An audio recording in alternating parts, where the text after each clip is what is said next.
Tout est assez vertigineux avec Picasso. Il y a une certaine magie dans tout ce qu'il fait.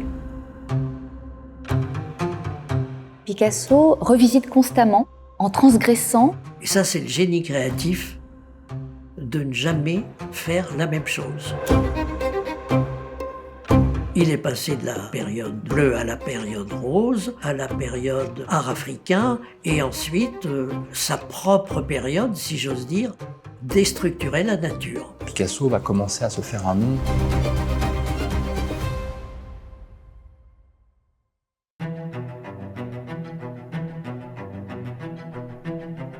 Picasso, quand il arrive à Paris, est un jeune artiste de 18 ans, qui a une formation académique, qu'il a acquise à La Corogne, à Barcelone, à Madrid.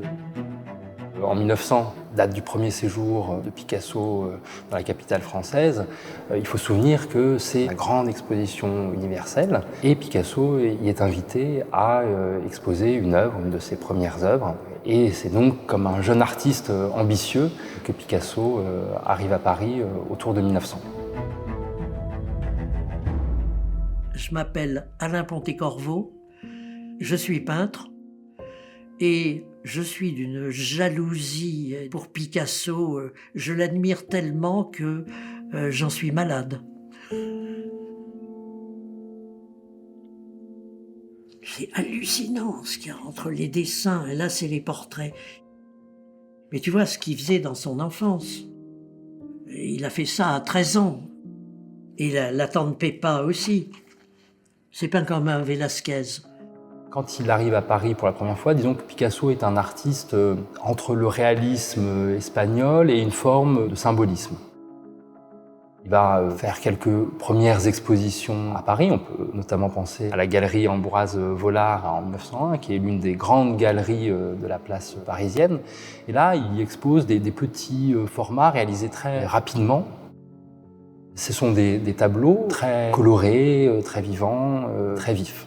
C'est progressivement, autour de l'année 1902, que Picasso va inventer, en quelque sorte, sa manière bleue, qui est marquée par deux éléments principaux. Le premier, c'est un élément, disons, thématique, un intérêt pour des figures pauvres, marginales, dans une sorte d'atmosphère à la fois mélancolique et tragique. Et puis l'autre élément, évidemment, quasi monopole en fait, de la couleur bleue.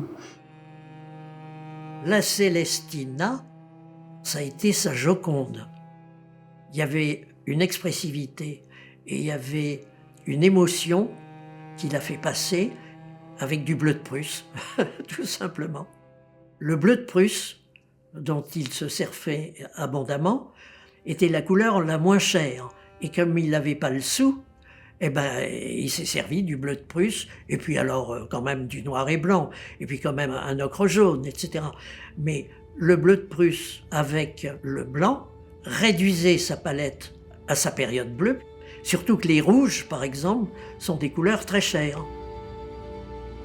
Picasso, dans ses premières années de l'arrivée à Paris, vit une existence extrêmement dure, privée de moyens. La période bleue, surtout avec son grand tableau Les Bohémiens, il commençait à pouvoir s'acheter d'autres couleurs. Il a commencé à mettre un peu de rose, à mettre un peu de rouge, à mettre un peu d'ocre. Les thématiques aussi évoluent, même si on peut percevoir une certaine continuité. Il y a en particulier une figure qui est extrêmement dominante dans la période rose, qui est la figure du saltimbanque.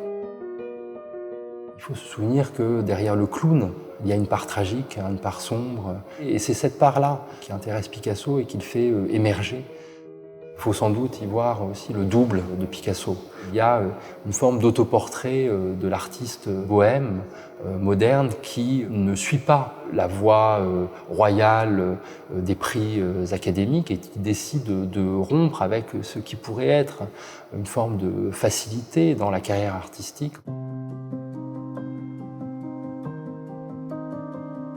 Avec la période rose, d'une certaine manière, Picasso commence à connaître une forme d'écho dans quelques journaux, essais apollinaires, à travers les revues dans lesquelles il écrit, qui va établir le premier portrait, en quelque sorte, de ce jeune Picasso, qui va ensuite tellement évoluer au fil du XXe siècle, Picasso ne cessant de se réinventer et les critiques ne cessant de chercher à comprendre la suite de ces réinventions successives.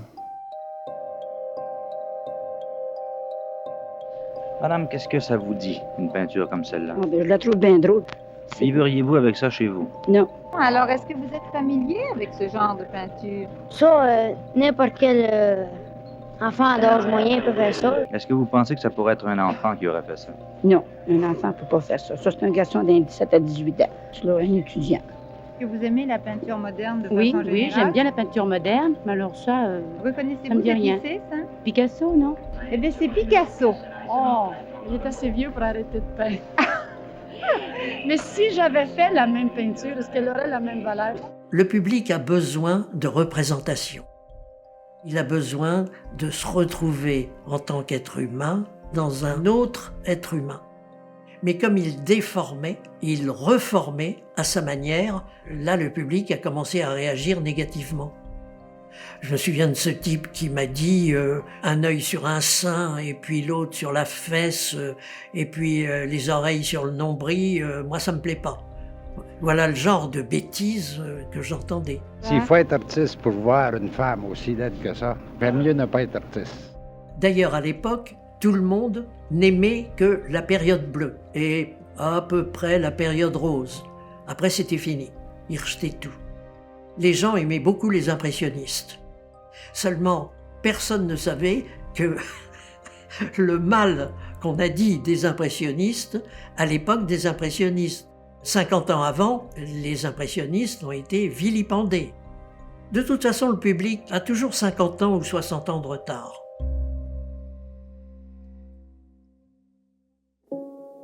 En juin 1907, après des mois d'études, de dessin, de peinture préparatoire, reclus dans l'atelier, Picasso achève de peindre l'œuvre phare qui ouvre tout à coup le champ du cubisme. Ce sont les Demoiselles d'Avignon.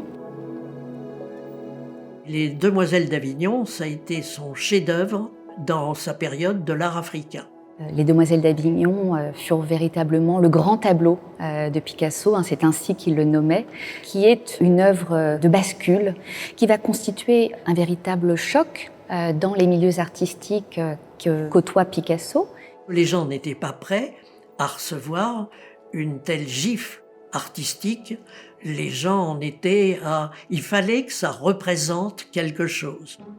C'est donc une nouvelle écriture du réel que Picasso commence à proposer avec les Demoiselles d'Avignon, s'appuyant bien sûr sur ce qui précède, notamment les grands peintres de la fin du XIXe siècle, Cézanne, mais aussi Gauguin, Degas, et puis un petit peu plus loin dans le temps, Ingres.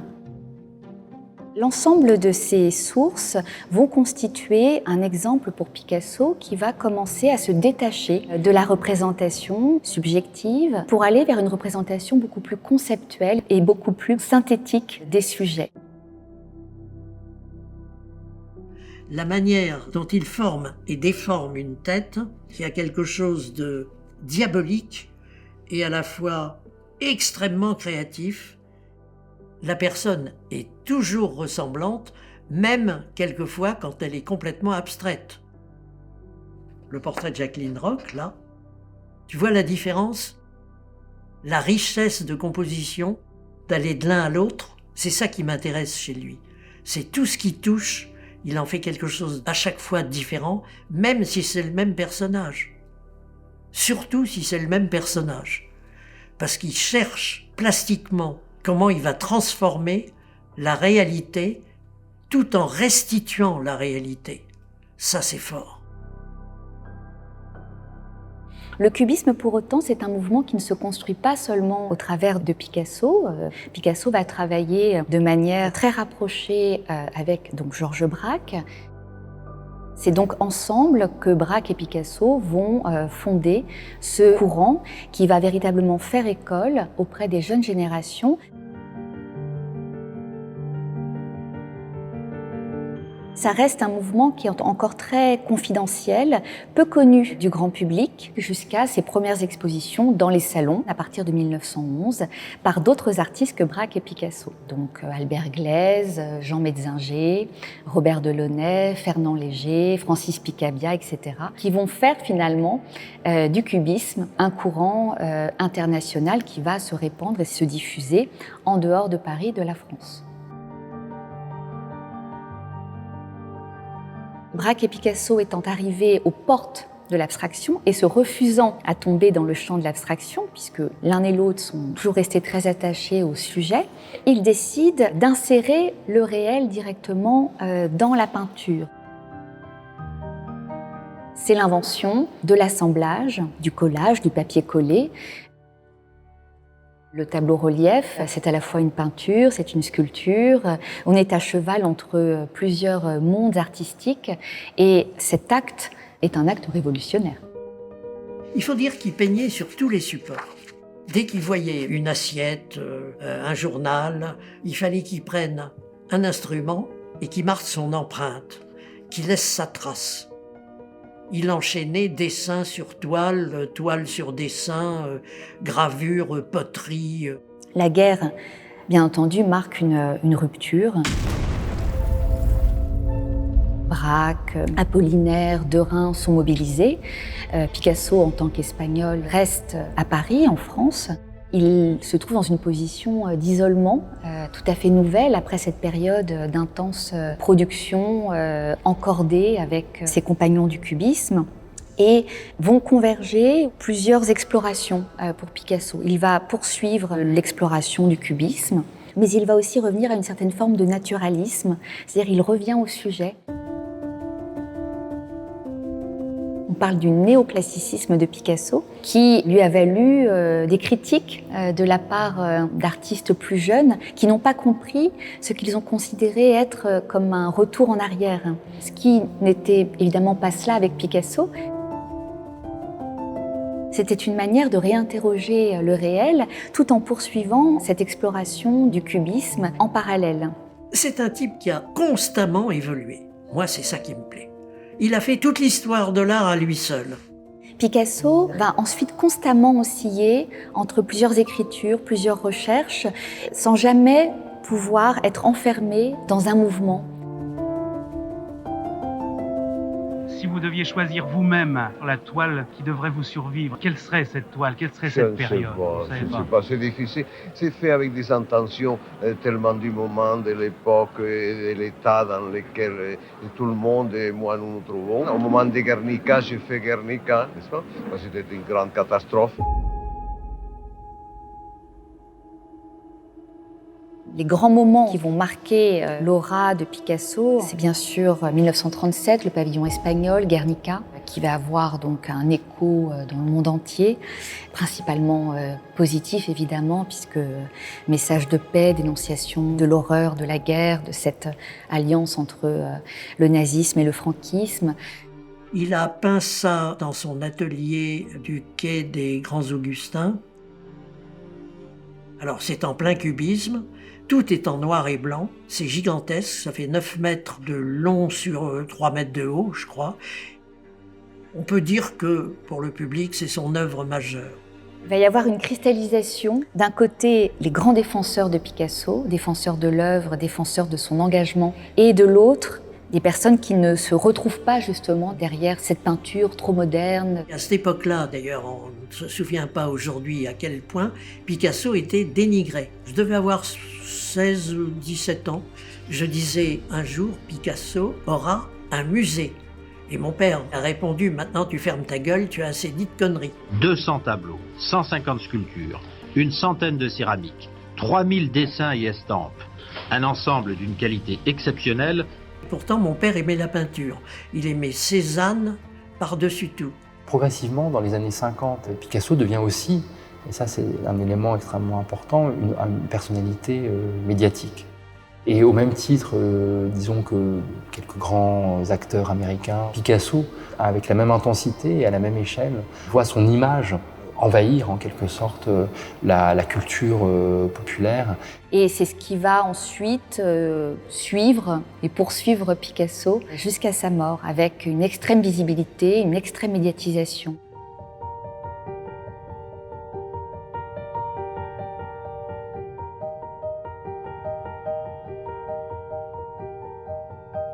Je devais avoir quelque chose comme 12 ou 14 ans.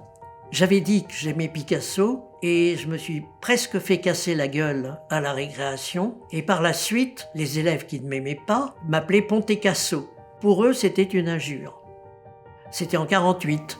Il était encore vivant, j'en étais ravi. J'aurais aimé qu'il soit éternel pour voir la continuité de ses préoccupations. Lui, alors, il avait une préoccupation picturale et c'était sa seule préoccupation. Picasso, évidemment, créait tous les jours plusieurs œuvres jusqu'à la fin de sa vie. Et je crois que ce qui est vraiment fascinant et émouvant aussi, c'est de regarder les derniers tableaux. Picasso vit de manière relativement isolée. Il peint plusieurs tableaux par jour. Et ces tableaux disent cette envie de continuer à peindre coûte que coûte. Ce sont principalement des figures d'autoreprésentation qu'il peint rapidement, sur un grand format, donc Picasso a plus de 90 ans quand même. On retrouve ce besoin de dire, ce besoin de créer, ce besoin d'exprimer jusqu'au bout.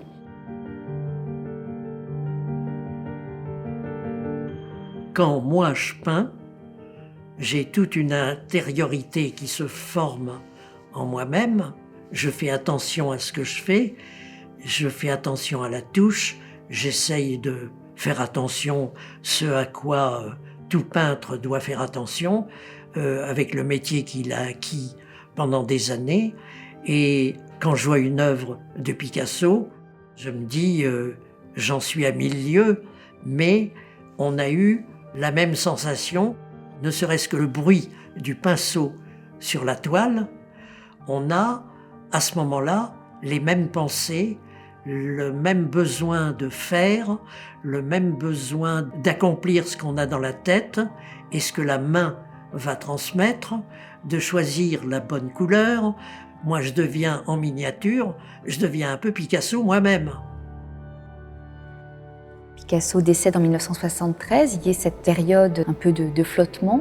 Et pour que cette œuvre tardive soit redécouverte dès 1980 aux États-Unis, dans les années 70, on était déjà dans l'art conceptuel, la peinture n'avait plus bonne presse.